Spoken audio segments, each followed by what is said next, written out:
چرخہ کاٹ کے رزق حلال کھاتی ہوں، میرے پاس نا یہ اتنا سا بان ہے، ایک گھوڑے کی لگام بن جائے گی، محبوبہ حصہ تو ڈال جائے گا نا دین کے لیے، میری قبولیت ہو جائے گی۔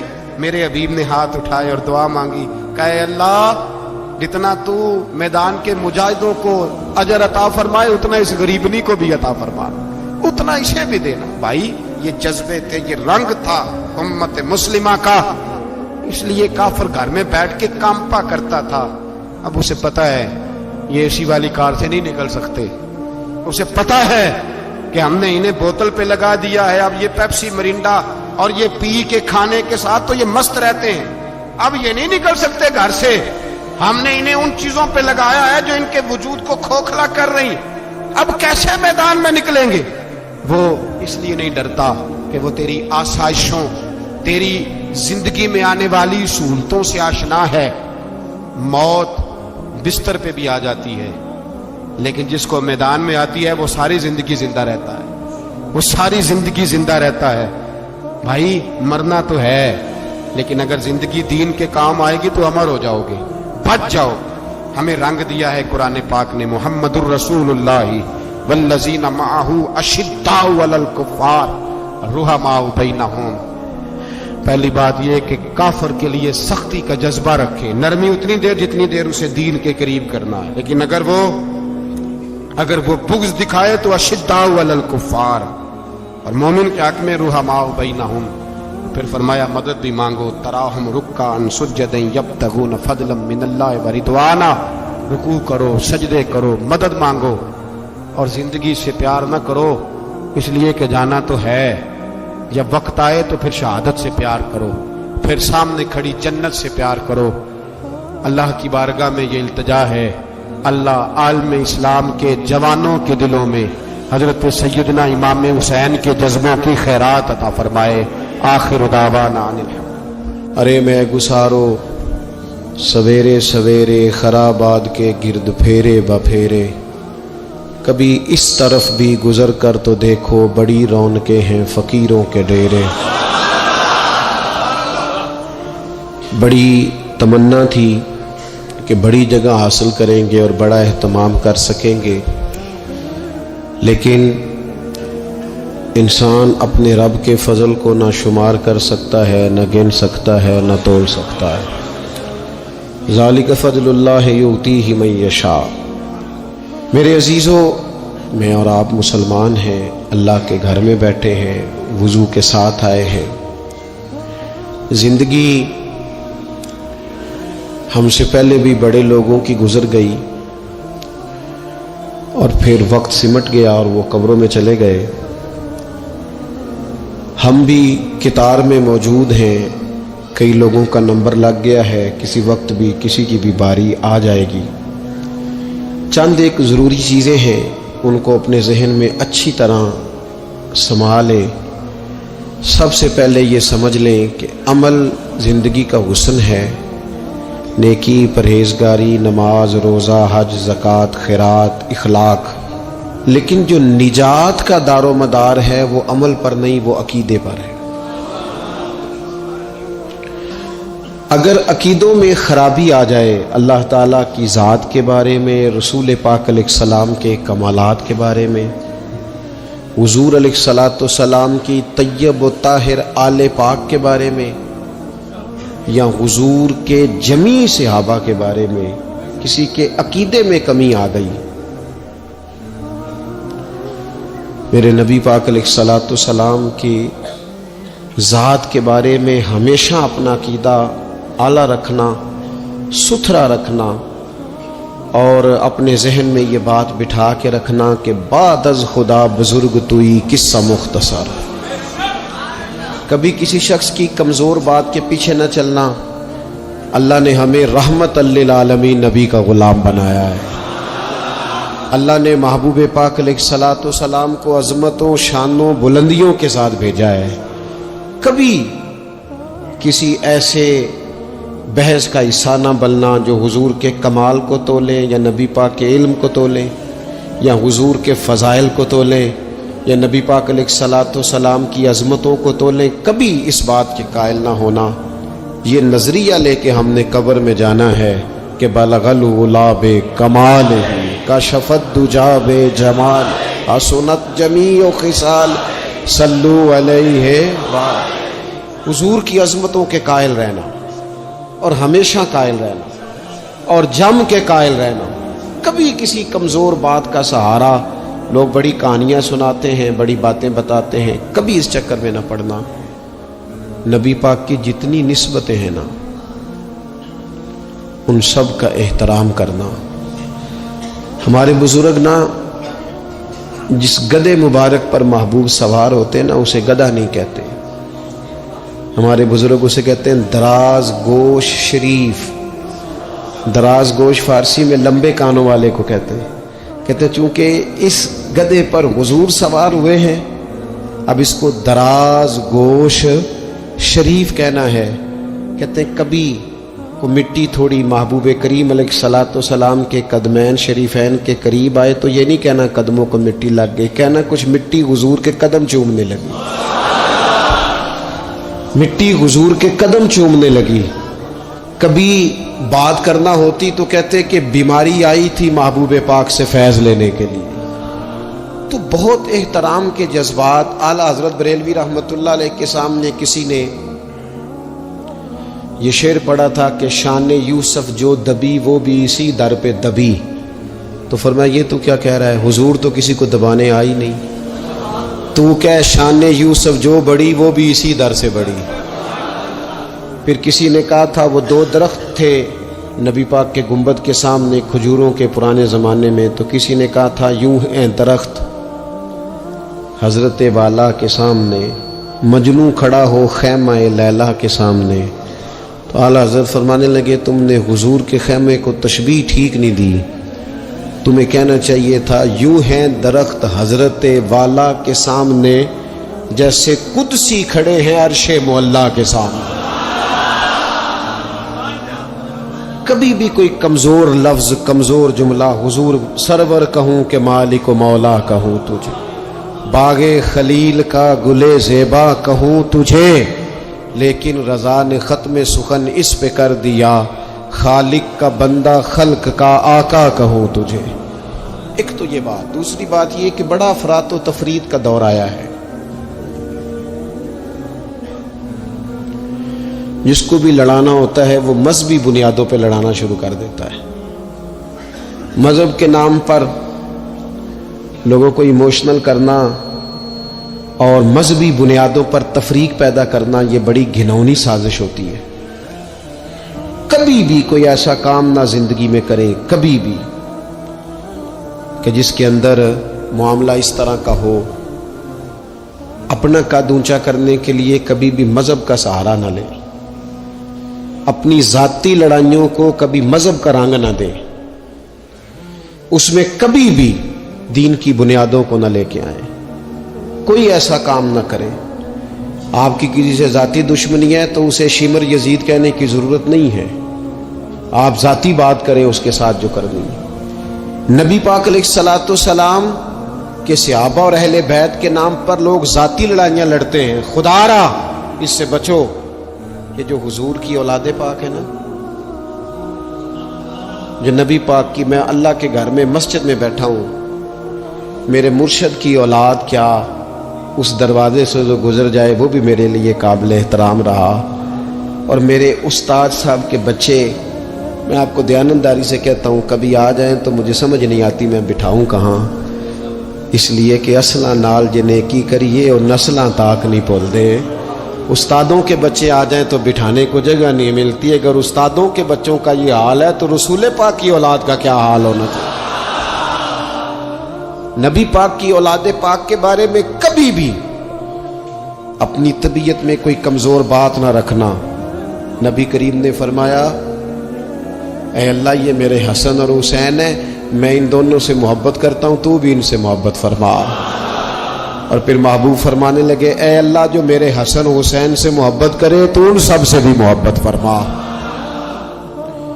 اس طرح حضور کی اولاد پاک کا احترام کرنا ہے نا، بالکل اسی طرح میرے نبی پاک کے صحابہ.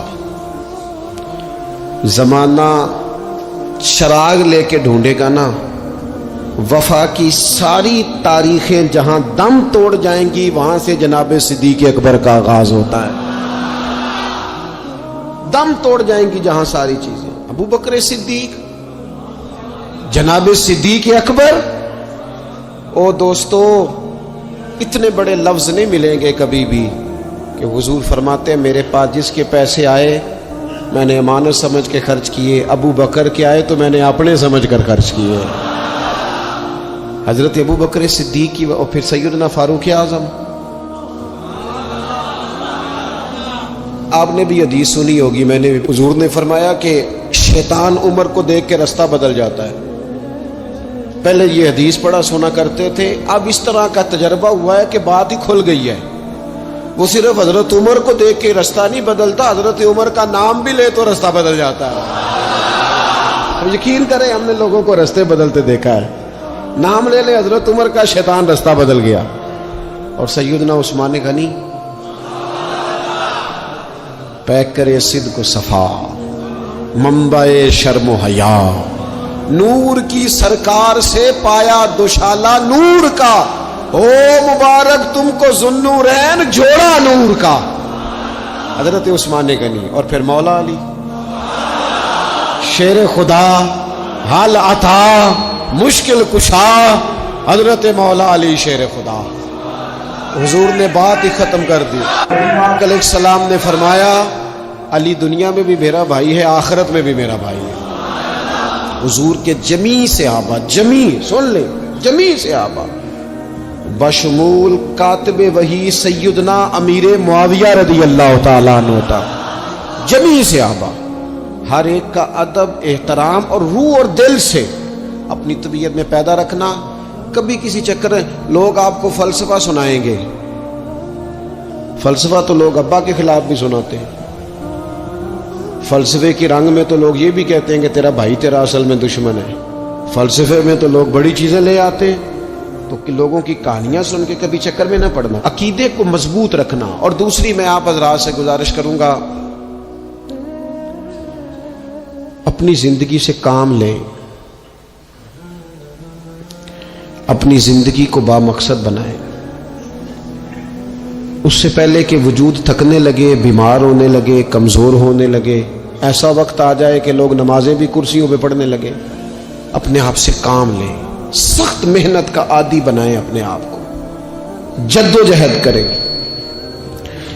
یہ ڈھیر ساری تعداد میں ان لوگوں کی دیکھتا ہوں جو کام نہیں کرتے، محنت نہیں کرتے.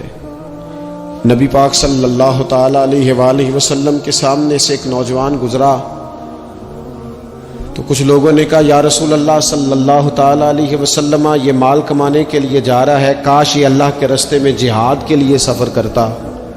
تو حضور فرمانے لگے اگر یہ اپنے بچوں کی روزی کے لیے بندوبست کرنے جا رہا ہے پھر بھی اللہ کے راستے میں ہی ہے.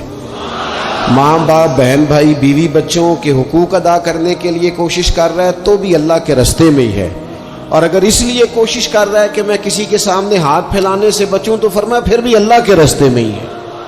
محنت کریں، جد و جہد کریں، سہارے نہ تلاش کریں، اور اپنی زندگی اس طرح کی محنت والی بنائیں کہ آپ تھک جائیں شام کو. ایک لمبی تعداد ہے لوگوں کی جو کام نہیں کرتی، کوشش نہیں کرتی، تگ و دو نہیں کرتی. کوئی بھی آپ کسی شعبے سے بھی وابستہ ہیں، بجائے اس کے کہ دوسرے شعبے کو ٹھیک کرنے کی کوشش کی جائے، ہم جس شعبے میں ہیں ہم اس شعبے میں محنت کریں، کوشش کریں. میں اس نتیجے پہ پہنچا ہوں کہ جو ٹائم انسان بچاتا ہے نا آرام کے لیے، اس ٹائم میں بے پناہ سستی اسے گھیر لیتی ہے. ہم چھوٹے ہوتے تھے بچپن میں، اسکول سے ایک چھٹی کرتے تھے پھر دوسری کرنے کو بھی دل کرتا تھا، دوسری کرتے تھے پھر تیسری کرنے کو بھی دل کرتا تھا. گاڑی اسی کا نام ہے جو چلتی رہے، ڈیوٹی اسی کا نام ہے جو ہمیشہ کی جائے. زندگی میں مسلسل جد و جہد کریں گے، مسلسل کام کریں گے، اس کا نتیجہ یہ نکلے گا کہ آپ محسوس کریں گے کہ آپ کا وجود جو ہے وہ بڑی صلاحیتوں والا ہے، وہ بیکار نہیں ہے. مسلسل کام. آپ انبیاء کرام علیہ السلام کی زندگی دیکھیں، صحابہ کی زندگیاں دیکھیں، اہل بیت کی دیکھیں، اولیاء اللہ کی دیکھیں، بزرگان دین کی دیکھیں. آپ دیکھیں کہ انہوں نے کام کتنا کتنا بڑا کیا ہے. ہم کبھی ان کو پڑھتے ہیں تو حیران ہو جاتے ہیں کہ یار اتنے مختصر وقت میں اتنا زیادہ کام تو ممکن ہی نہیں. اعلیٰ حضرت رحمۃ اللہ علیہ نے 1000 کتاب لکھ دی.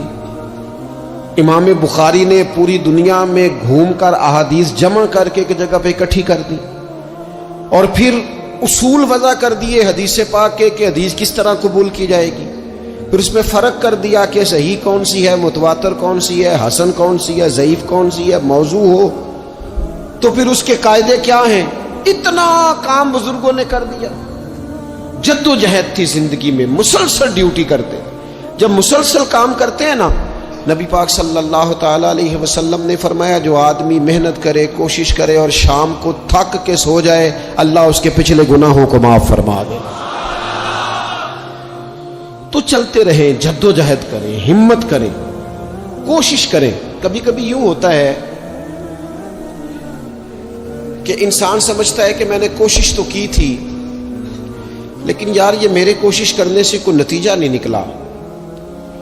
عارف رومی رحمۃ اللہ علیہ فرماتے ہیں کہ ایک شہر ایسا تھا جس میں ایک بیماری بار بار حملہ کرتی تھی. تو 3-4 پہاڑیاں ایک دوسرے کے اوپر تھیں, اکٹھے پہاڑ بنے ہوئے تھے. اس کے اوپر وہ جڑی بوٹی تھی جس سے اس بیماری کا علاج ہوتا تھا.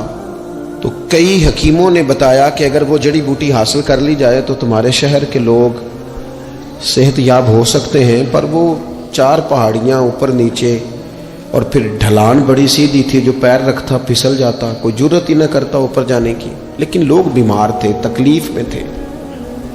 بالآخر ایک شخص نے ارادہ کیا کہ کب تک لوگوں کو بیماری سے سسکتے, تڑپتے, مرتے دیکھتا رہوں گا. اس نے کلاڑا اٹھایا, ہتھوڑا اٹھایا, پہاڑ کاٹنا شروع کیا کہ میں سیڑھیاں بناؤں گا اوپر جانے کے لیے. فرماتے ہیں کہ وہ پہاڑ کاٹ رہا تھا تو جو قریب آتے تھے نا, وہ اسے کہتے تھے پاگل ہو گیا تو اکیلا بندہ کیسے پہاڑ کاٹے گا, بیوقوف ہے, چھوڑ دے. اس نے کہا یار تم ساتھ نہیں چل سکتے تو حوصلہ شکنی تو نہ کرو, مجھے کچھ کرنے تو دو. سالوں لگ گئے, ایک پہاڑ کاٹ کے سیڑھیاں بنائی اس نے. پھر دوسرا پہاڑ شروع کیا, پھر سالوں لگ گئے اور 2 پہاڑ کاٹے تھے. بڑھاپا آ گیا, بیمار ہو گیا, موت کا وقت آ گیا. اب چونکہ سیڑھیاں بن گئی تھی تو 2 پہاڑ کٹ گئے تھے, وہاں تک لوگ آنے جانے لگے تھے. این اس وقت جب وہ دنیا سے جا رہا تھا پھر بھی کچھ لوگ حوصلہ شکنی کر رہے تھے. اسے کہہ رہے تھے خدا کے بندے کیا نتیجہ نکلا. کچھ لوگوں کی ڈیوٹی ہوتی ہے اپوزیشن کا کردار ادا کرنا, اور ہر موقع پر حوصلہ شکنی کرتے. اب اس پر آخری وقت آ گیا ہے, باوجود اس کے کچھ لوگوں نے جا کے کہا کیا نتیجہ نکلا جی, تیرے اوپر موت کا وقت آ گیا ہے, تو اوپر تک تو جا نہیں سکا, فائدہ کیا ہوا. وہ کہنے لگا بیوقوفو تمہیں پتہ ہی نہیں میں کامیاب ہو کے جا رہا ہوں. انہوں نے کہا کس طرح. کہنے لگا میں نے آدھا سفر آسان کر دیا ہے, اب جو میرے بعد آئے گا نا اسے 0 سے نہیں شروع کرنا پڑے گا, میں نے آدھا سفر اس کے لیے آسان کر دیا. وہ تیسرے پہاڑ سے شروع کرے گا, 2 کاٹے گا تو جڑی بوٹی تک پہنچ جائے گا, لوگوں کو شفا ہونے لگے گی اللہ کے فضل سے. ہم پتہ کیا کرتے ہیں, بالخصوص میرے وطن کا رواج یہ ہے کہ لوگ آدھا سفر بھی آسان کرنے کو تیار نہیں. وہ کہتے نہیں سارا ہی فلانا کرے گا. جتنے انبیاء دنیا میں آئے نا میرے دوستو, وہ سارے کامیاب گئے, لیکن کسی کے ساتھ 4 امتی, کسی کے ساتھ 10, کسی کے ساتھ 100, کسی کے ساتھ 200. لیکن نبی کامیاب گئے. کیوں؟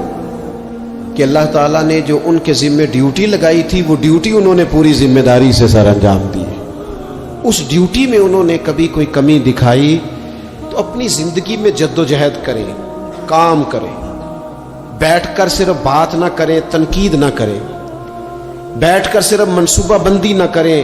اور میرے ملک میں بالخصوص یہ کام ہوتا ہے, تبصرے کرو, چینل کھولو, تنقید کرو, اندر کی خبر لے کے آؤ, کوئی کہانی سناؤ, کوئی نئی سٹوری بناؤ, لیکن کام نہ کرو.